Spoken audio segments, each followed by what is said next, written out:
Boom. All right, everybody, welcome. This is six ways generative AI can help secondary students raise their learning game. And when I say secondary, I actually believe that these ideas are powerful for people from all kinds of different uh, kind of levels of education. However, I do want to recognize that for a number of tools, the only legal way for students to be using them is if they are 13 or older. And that depends on the tool. We can kind of get into that in more detail if you want. Just for those of you who style points are visible on screen, that gives me as the presenter a little help there. So I appreciate that. Um, do you see my slide fine without anything blocking it, right? There's no like weird rectangle. Okay, thank you. All right, good. So what we're going to do is we are going to jump into this I and am a fifth grade teacher. I've been a technology specialist for the past 3 years, and I'm going back to the classroom teaching fifth grade science and social studies. Magic School is relatively new, okay. and So I just muted one of you who I think has like two open at the same time. Style points for giving that a shot. But I also want to do something that I think is kind of important, which is to kind of give people the let me get this out of the way to give people the opportunity to use captions if that's helpful to them. So I'm going to toggle those on. They're going to be happening at the top of the screen. And if those are helpful to you, great. And if not, just ignore them. So there you go. Now, lots of images in these slides. They're all images for which I have the legal right to use them. I credit everything because I think that's an appropriate thing to do and to model. I see several of you smiling in that space of oh yeah. So if you have questions about any of that, just let me know. There's a link that will get you to all of these slides. Oh, that's the wrong link. So let me get into the chat and get this for you. Tiny url.com/ to School Reboot 24. Boom. That should get you to my slides. And so anything that you see there and you're like, I need to make a note of that. Here's another way that you've got it, just so you know. So there is that as well, and I'll fix that issue at one slide. All right, so a couple of things that I do. First of all, I run a little nonprofit called Next Vista for Learning, library of videos by and for teachers and students everywhere, free to use, free to contribute to, free to download from. Matter of fact, free is a bit of a theme for this session. I actually believe that these generative AI tools are especially powerful for students who have fewer resources. And so everything I talk about, I'm talking about in the context of the free versions. So none of this is sort of like, oh no, people will have to pay 20 bucks a month or anything along those lines. One of the things about how these tools work and these companies work is that they are constantly improving the free versions and the paid versions. And so if you're just kind of patient with the free versions, you can probably get to a lot of them. There are a lot of powerful things that the paid versions do, but that's not going to be the focus of this session. I will also mention some stuff I do in the context of my job as the Director of Innovation at Junipero Serra High School in San Mateo, California. You might say, well, what does a Director of Innovation do? In my case, he tries to make as many cool things as possible happen for kids. And, there you go. I also co-teach a class called Creative Solutions for the Global Good, where students come up with ideas for making their communities better. And then they get the chance to actually make it happen. And that's it. No tests, no papers, just a whole lot of make the world better. All right. In the chat, here you've got your first job for this one. When you think of generative AI, what is the first word that comes to mind for you? No offense taken if it ends up being the second or third word, but I mean, like, what are the words that come in? So, Megan starts us off with opportunity. I think that's a cool one. Plagiarism, Aaron, I get it. Time saving, it's tool. All right, time saver, good, good, good. We're gonna hit that theme for sure. And for a lot of people, a lot of our colleagues, if I were to say, what's the first word that you hear your colleagues say, it might be something a little more sour, we'll call it. And for perfectly good reasons, right? There are things that teachers have done for years and years and years that suddenly are not particularly effective in a world where one can just generate this stuff very, very quickly. That is a shift, and it's a pain if you're really used to doing what you're doing. But if your first priority is making cool things happen for kids in your classroom, then you do have to stop and say, will this do more than the assignments that I was giving before? I think the answer is going to be yes, but let me try and make that case for you, and let's see how we do. All right. So I'm gonna frame this with the idea that generative AI in education has gone through four phases. Now that the one problem with this as a way of describing this is that it makes it sound like a phase comes and then it goes. Each phase happens and then persists. So at this point, I believe that all four phases are in motion, but I'll describe that in more detail. The first phase, number one, is this is like December of 2022, and the people who are learning about ChatGPT are students learning it from TikTok, and they're like, "This is awesome! This will write my paper for me in moments. I'm going for a walk with the dog, whatever it might be." And so yes, that happens. We can deal with that in a little more detail later, but I really want to focus on all of the really cool and powerful things that this does as we kind of dive into it. So the second phase is a phase that where teachers are like, oh my God, this is going to save me a tremendous amount of time, right? In terms of generating ideas for lessons, in terms of putting together, kind of notes that you're going to send to people, making those notes better by getting feedback on them. All kinds of things become much, much faster. And as most educators have time as their number one stressor, this is an important and compelling piece of what AI can do for us. The third phase is one in which, again, teachers are using AI, but they're using it as a part of what they do in the classroom. So this is where things change in the classroom as one uses AI. Now, there are lots of reasons that you might use AI and not use it in front of students, but there are also some reasons where you might choose to do so. So that is what I'm going to talk a little bit about with phase three. But the by far the most interesting one is what I call phase four, which is students becoming better students through the use of AI. I don't mean that they're just really, really good at turning in assignments. What I mean is that they're actually getting better in terms of their academic skills as a result of using this stuff. So with that, let's think in terms of how we're going to use these. And now, as I mentioned some time ago, but many of you joined since, all good. Feel free to have open a window where you also have like ChatGPT going, or Google Gemini, or Claude, or Perplexity, any of those, so that you can try out some of these things as we go. Because trying for yourself is key. As teachers with tech, we have a long history of hearing about it and thinking, yeah, that'd be useful, and we don't sit down and start playing with it, right? Because that's what gets us into a space of really getting creative about what's possible, and especially because a lot of the things that AI can do represent things that'll be really, really helpful to students. I think that we kind of have to have that in our wheelhouse as well. All right. So the first way that a secondary student might well be far better off as a result of generative AI has to do with preview.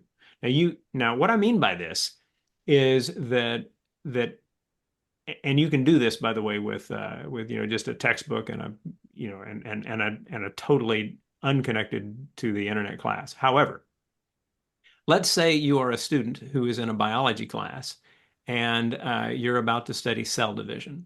How do you know you're about to study cell division? Well, maybe you learned to look at the syllabus, or maybe you actually asked the teacher, hey, we just finished this other unit. What are we starting tomorrow, or Friday, or Monday, or whatever it is? And the teacher says cell division. So you're like, oh, okay.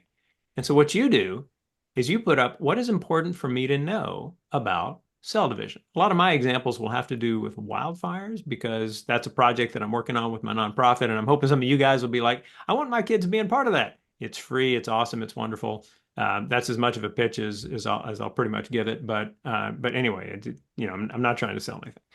So that prompt starts this way. What is important to know about?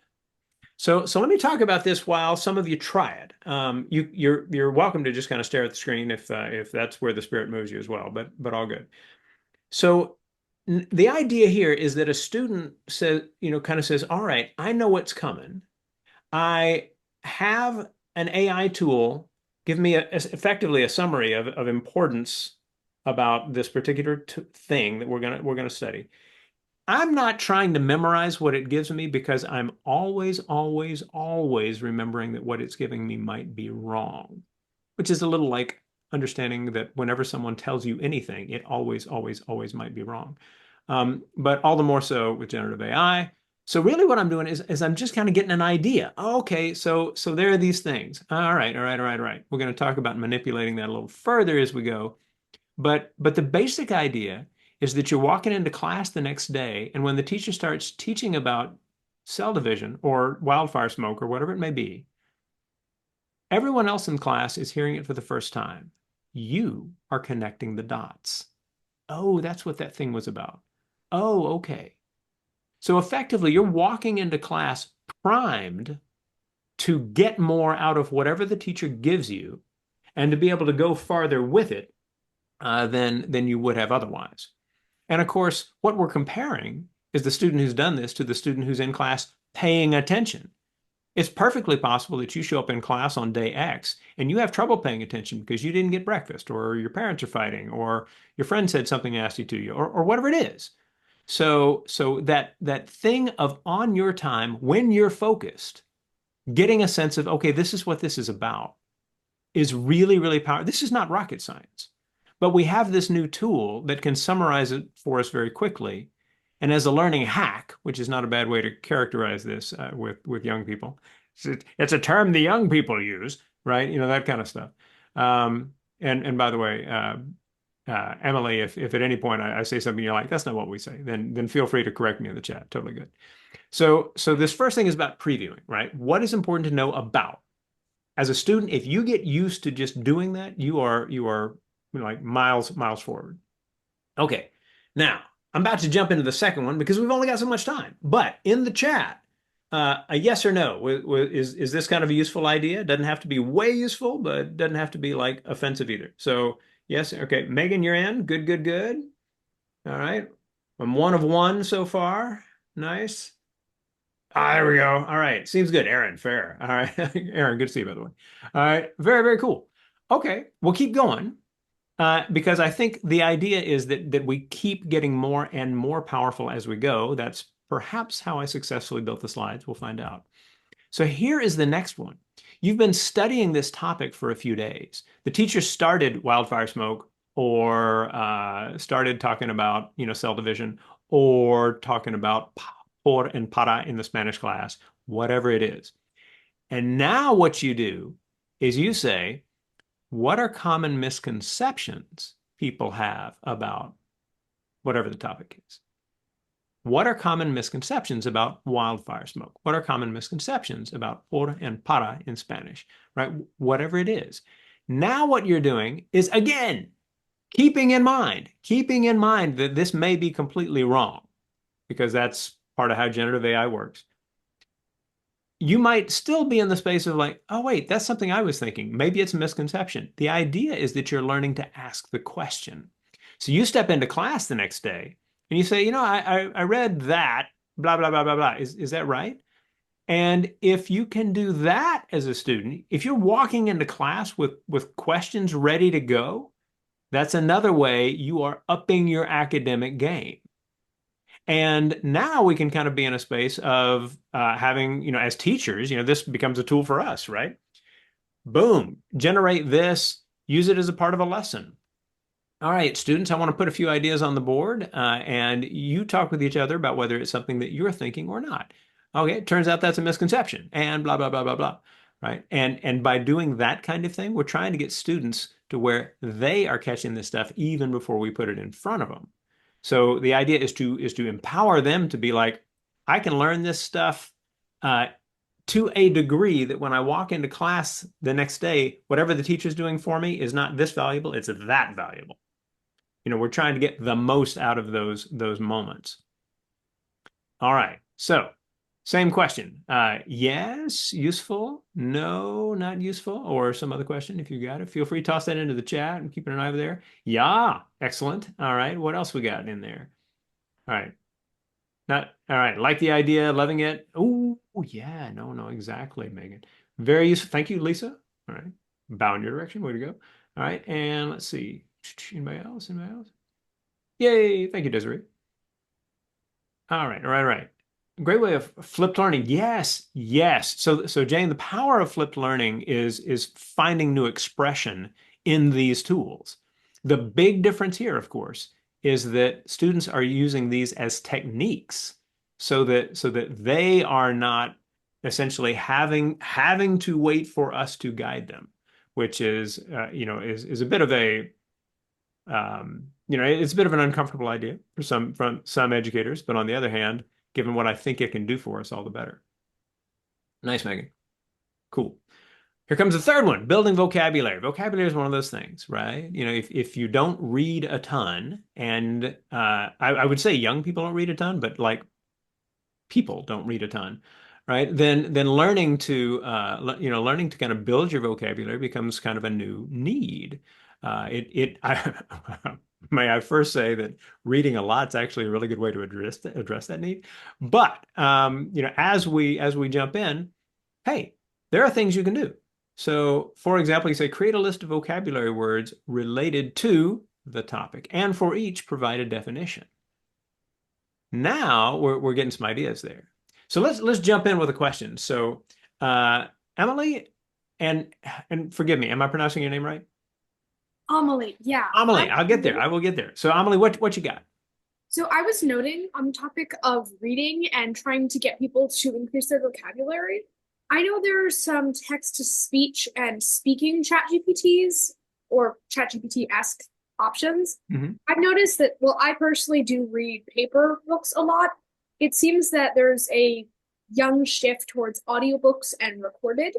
And while that might not retain nearly as much, you can still get some out of it, and ChatGPT might help with that Mm-hmm. in some way, Nice. like summarizing a larger piece of text. Very nice. Amelie, you are right about that. And imagine that this becomes more and more interactive. So you're essentially asking the AI tool, what is important to know about this? What are common misconceptions about this? Tell me, what is the definition of the word blank that you just used? Where as these tools become more and more interactive, then students are going to have the power to essentially talk their way into a better understanding, which happens because it's a more active learning. And while I would say that reading is one of the very best ways to do it, that depends on how you're reading, right? So you have to be someone who says, I don't know that word, I'm gonna look it up. And we'll talk a little bit about kind of the barriers with that here in just a minute as we go. But the basic idea is this prompt, right? Create a list of vocabulary words about topic, and for each provide a definition. Okay. So now what we're doing is we're going from, okay, I'm previewing this to, okay, I'm getting an idea of common misconceptions, about this thing that we're studying, to, I'm trying to expand my vocabulary list. And especially if the student is getting into a space of, hey, this word, I don't really know how to use it, and becomes confident walking into class saying, I read this word. Can you give me an example of how we'd use it in, with regard to what we're learning right now?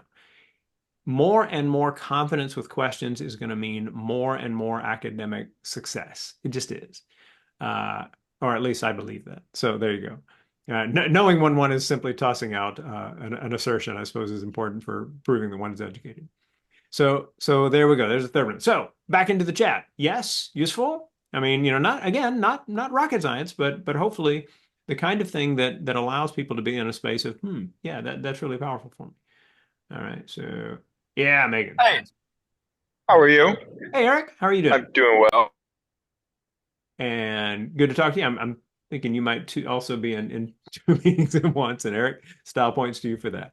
All good, all good.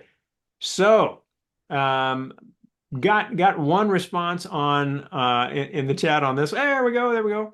Seems good, especially for specific. Yeah, I know, right? And of course, you can keep at it. So if you ask for a definition and it gives you a definition you don't understand because it's got words you don't understand. All right, can you simplify that definition for me, right? This is the kind of stuff that Ephraim was talking about in the keynote, and I think really, really powerful. Study guides, absolutely, Emily. I mean, the idea that students begin sharing ideas on how they're building their own study practices is, I think, really, really powerful. Yes, I like it, but would want it to be able to be sure that students have actually learned the definition too. Right, right. So this is where we're going with all of this, which is students getting into a space of, do I or don't I know this? So having that really honest question to yourself as a student is part of what I think these tools can get us to. Because for years and years and years, we've had kind of these more traditional methods that for which the same question applies.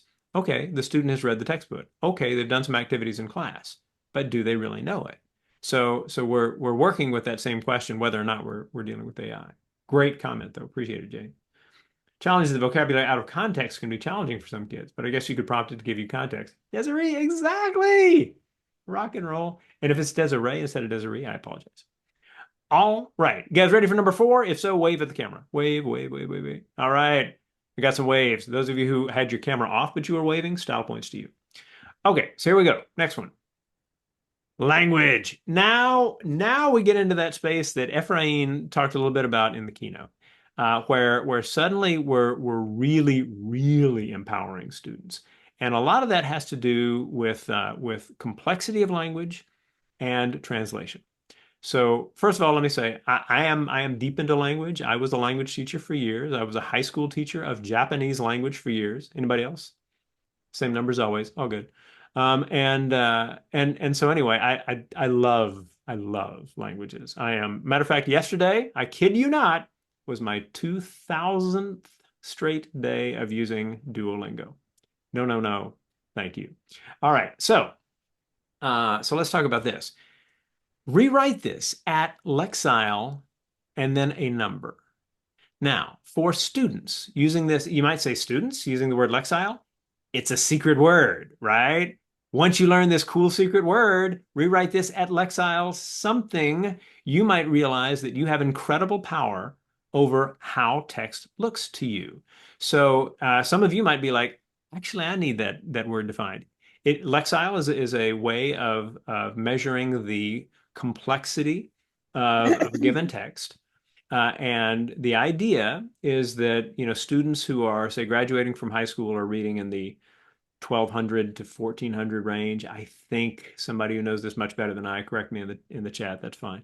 But if someone's really, really new to the language, you might drop it down to rewrite this at Lexile 400, 500. If you are only having trouble a little bit, you might say rewrite this at Lexile 800. And you as the student should experiment with the numbers to get an idea. Now, teachers, you can use this same tool to have two different versions of something that you put in front of students and just say, what's the difference? Okay, one's more complex than the other. Yes. Tell me about the complexities. What are the things that strike you as complex about this? So first and foremost, we want students to kind of be in that space of like, I can simplify any text that I can copy and paste into a generative AI tool. It looks like this. Rewrite this at Lexile blank. And here's another couple that you can use. These are bonus items, by the way, for the session. If you thought you were only getting 6, you're getting like 8. Way to go. Clean up this English. You have written something. So you say, clean up this English. Boom, toss it in there. See what comes back. And then, here's the important part. You then look at it and say, does that still say what I meant to say?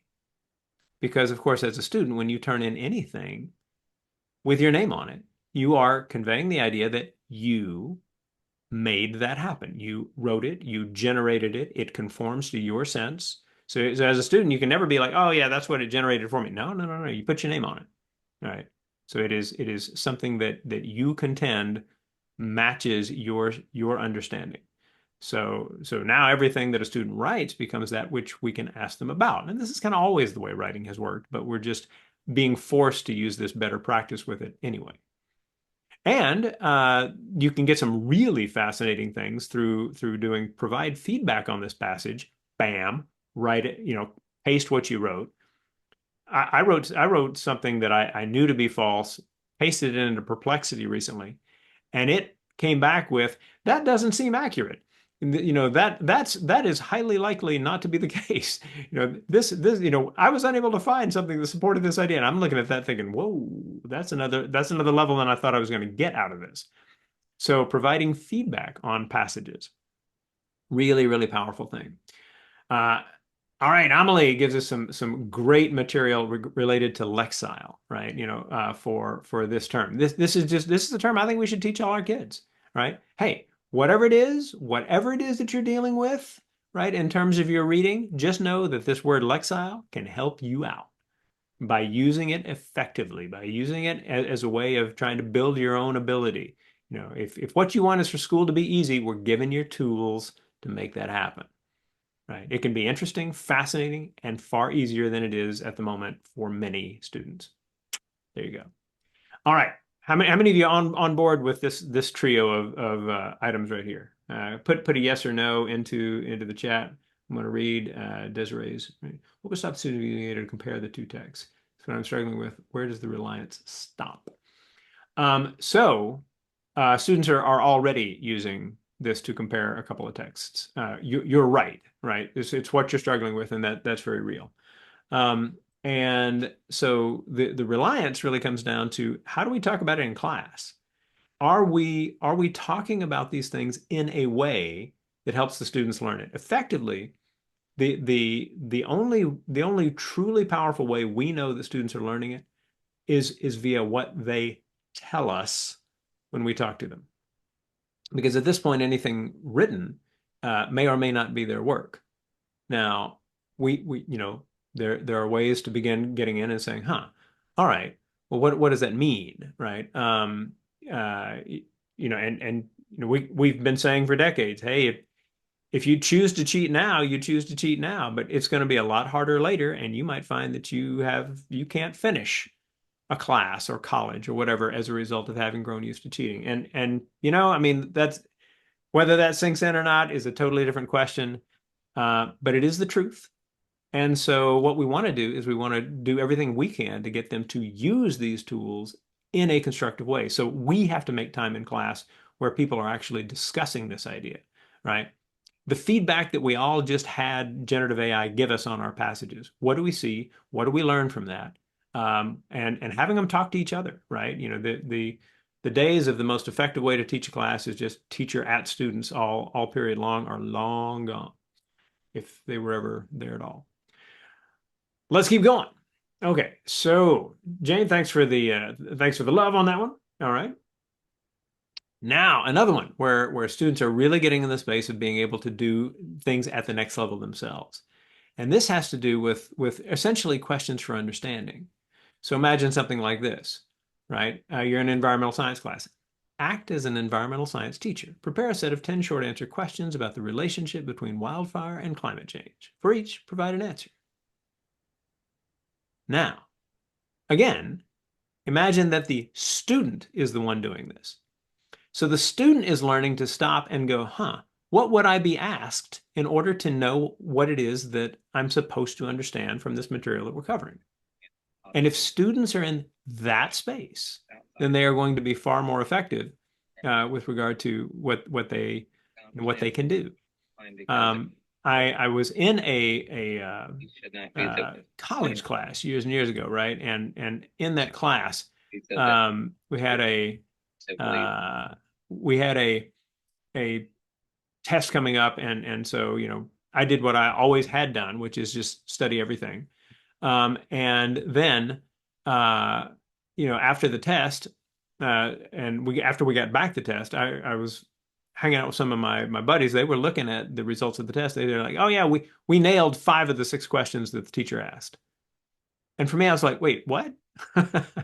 It's one of those things, right? You either do or don't learn to try and anticipate exactly what it is you're about to be asked. I just studied everything and didn't realize I could be far more strategic about it. But let's take this one to the next level. So imagine that you've just done this with some generative AI tool. Act as, prepare a set of 10 for each, provide an answer. Here comes the next one. You ready? You ready? You watching? You looking? Here it is. And make each one more difficult.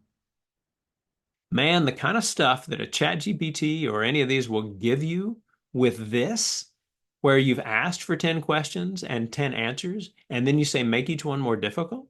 Oh my goodness. This will tell you what you do and don't know about the topic. Now, it may be over the head, but then we have these other tools. Oh, okay. Well, define that word. As Amelie was talking about, what if it's the kind of thing where we can talk with the tool?